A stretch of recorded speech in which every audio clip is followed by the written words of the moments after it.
आप सभी का पुनः स्वागत है हमारे YouTube चैनल जागता भारत में। स्वागत है हमारे परम मित्र उनवासी जी का, जो आज हमारे साथ स्टूडियो में जुड़े हुए हैं। आज भाजपा सरकार के कार्यकाल को 6 साल हो चुके हैं, जिनके महत्वपूर्ण बिंदुओं पे हम लोग बात करना चाहते हैं। भाजपा सरकार इन 6 सालों में कितना सफल रही है और कितना असफल रही है, ये सारी चीज़ें आपके सामने हम लोग पेश करना चाहते हैं। तो हम पहले उठाते हैं कि भाजपा सरकार ने आज तक कौन कौन से कार्य किए हैं। मैं इनसे जानना चाहता हूँ अपने परम मित्र पूर्णवासी जी से। मोदी सरकार के कार्यकाल में जिस तरीके से नरेंद्र मोदी ने अंतर्राष्ट्रीय स्तर पर अपने वर्चस्व को बनाए रखा है, भारत के लिए बहुत बड़ी बात है। ठीक है, जैसा आप कह रहे हैं कि अंतर्राष्ट्रीय स्तर पे बहुत बड़ी बात है, तो हम आपसे जानना चाहते हैं कुछ पॉजिटिव चीज़ें उनकी बताइए, प्रधानमंत्री की, जो अंतर्राष्ट्रीय स्तर पे उन्होंने किया है। नरेंद्र मोदी का एक एक कदम भारत राष्ट्र को विश्व मंच पर खड़ा करने का काम किया है। बहुत सारे उन्होंने काम किए, बहुत सारी योजनाएं चलाई। तो उन योजनाओं और उस कार्य के बारे में कुछ जानकारी देना चाहेंगे हमें? पिछले 70 सालों से पहला जो उन्होंने कार्य काम किया है, पिछले 70 सालों से जो जम्मू कश्मीर 370 अनुच्छेद की जंजीरों से हमारा जम्मू कश्मीर बंधा हुआ था, उसको तोड़ने का काम किया है। ठीक है, उसको तोड़ने का काम किया, उसको देश में शामिल किया गया, बहुत अच्छी बात है। लेकिन क्या आप हमको बताएंगे कि जम्मू कश्मीर का जो वास्तविक मसला था वो हल हुआ कि नहीं हुआ? यदि आप वास्तविक मसले आतंकवाद से लेना चाहते हैं तो कहीं ना कहीं हम उसका जवाब सर्जिकल स्ट्राइक से दे चुके हैं। सर्जिकल स्ट्राइक से बहुत अच्छी बात है। प्रधानमंत्री का हम तारीफ भी करना चाहते हैं कि सर्जिकल स्ट्राइक किए। लेकिन हम एक सवाल आपसे करना चाहते हैं, क्या सर्जिकल स्ट्राइक पब्लिकली हो सकता है? क्या ज़रूरत थी कि सैन्य चीज़ों को पब्लिकली करने का? ये आपको नहीं दिखता कि ये जो गुप्त एजेंसियां हैं, बहुत सारे देशों में, अलग अलग देशों में अलग अलग गुप्त एजेंसियां काम करती हैं। ये कहीं ना कहीं सर्जिकल स्ट्राइक, जहाँ तक मैं मानता हूँ, वो एक गुप्त तरीके से होना चाहिए था, लेकिन इसको पब्लिकली क्यों किया गया? सर्जिकल स्ट्राइक असल में वो पब्लिकली नहीं, सर्जिकल स्ट्राइक के अंदर की सारी चीज़ों को भारत में नहीं बताया गया है।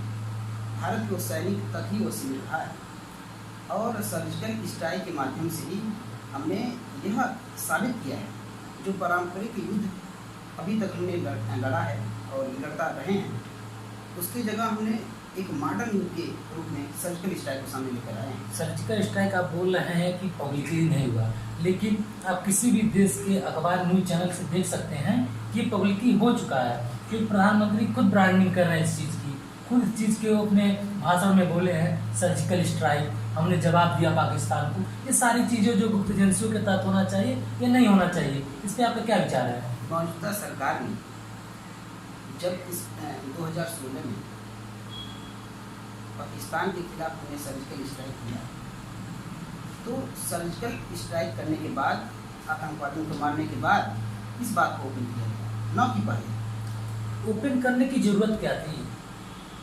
जरूरत क्यों पड़ी ओपन करने की? अगर हम बात करते हैं सर्जिकल स्ट्राइक, तो जरूरत क्यों पड़ी? और बात करते हैं जम्मू कश्मीर में, क्या हम लोग जम्मू कश्मीर में इतने हम लोग सक्षम हैं कि जम्मू कश्मीर आज़ाद हो गया, उसका मसला ख़त्म हो गया? ये सारी बातें आप किनारे कर दीजिए। जम्मू कश्मीर भारत का अभिन्न अंग पहले भी था और आज भी, इसमें कोई दो राय नहीं है। लेकिन हम जहाँ तक मानते हैं, किसी के ज़मीन पे कब्जा करना और किसी के मन को जीतने में बहुत अंतर होता है। हम आज भी जम्मू कश्मीर के लोगों का मन नहीं जीत पाए हैं। ज़मीन जीत लें बहुत अच्छी बात है, लेकिन मन को हम कैसे जीतें? उनके लिए क्या किया जाए वहाँ पे? इसका अंदाजा हम यहीं से लगाया जा सकता है। जैसा कि आपने बताया, जम्मू कश्मीर पर हमने भी मन से आज़ादी पाया है, तन से आज़ादी पाया है, लेकिन जो व्यवहारिक रूप से आज़ादी है वो हमसे अछूता रहा है।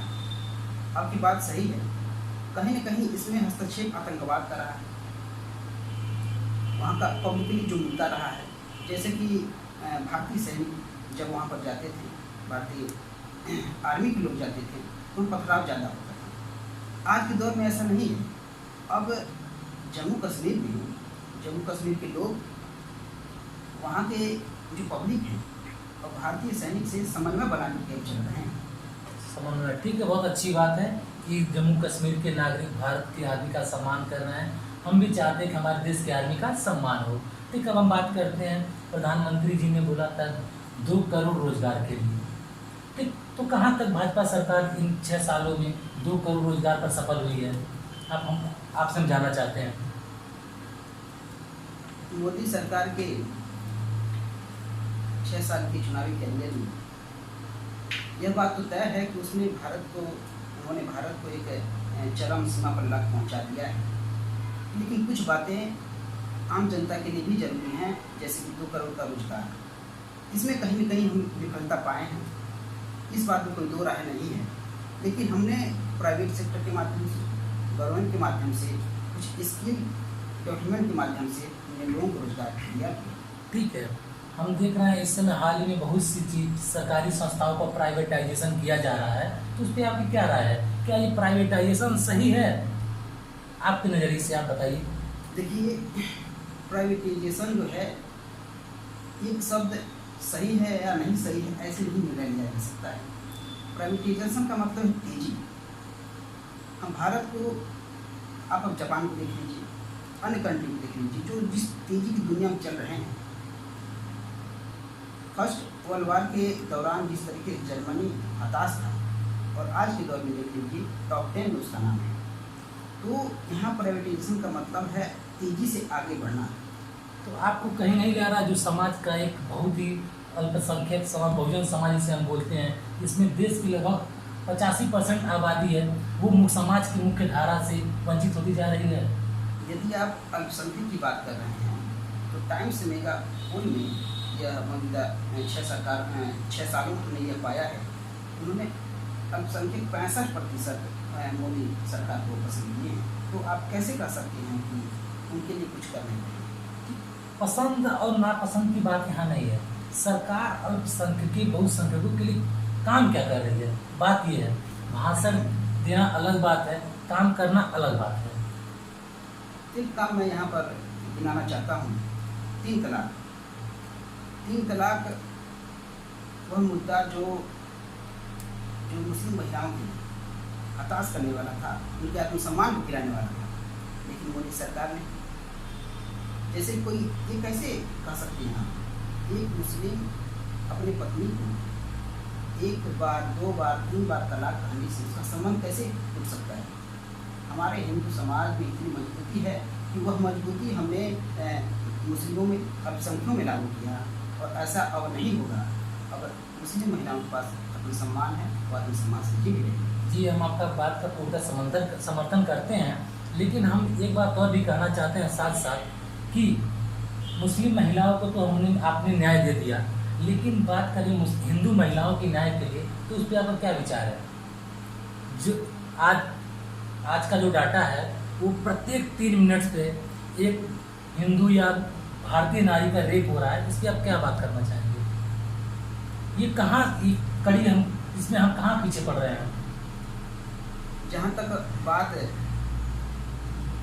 हिंदू महिलाओं की कर रहे हैं आप, मैं हिंदू या मुस्लिम की बात नहीं कर रहा हूँ, यहाँ पे भारतीय नारी की बात हो रही है, उनके आत्मसम्मान की बात हो रही है।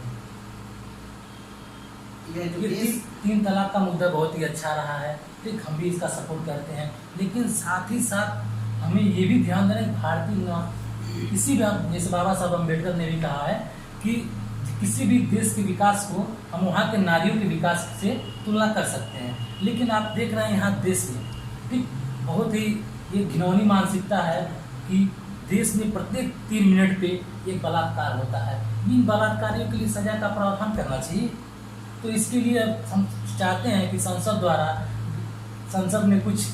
के सदस्यों द्वारा संसद में इसके लिए बिल पास किया जाए, ताकि वो सुप्रीम कोर्ट के पास भेजा जाए, ताकि दोषियों को सजा हो सके। जब एक राष्ट्र का निर्माण होता है, उसके पीछे वहाँ का संविधान बहुत महत्व रखता है। उस संविधान में पुरुषों के लिए, महिलाओं के लिए बहुत सारी बातें सामने आती हैं। जहाँ तक की बात है महिलाओं की स्वतंत्रता, उनके रेप संबंधी यदि विषय पर बात करना चाहते हैं, तो संविधान के एक अनुच्छेद में लिखा गया है किस तरीके से उनके जाति मामलों का ख्याल रखना है। चलिए हम बात करते हैं, अभी हाल ही में लॉकडाउन हुआ, आप बताना चाहेंगे कि मोदी सरकार इस लॉकडाउन में कितना सफल हुई है, कितना सफल हुई है? मौजूदा सरकार की चुनावी 6 साल पूरे हो चुके हैं। इस पूरे होने के दौर में 6 साल के अंत में यह घटना काफ़ी दुखद है, मजदूरों का प्रवास होना।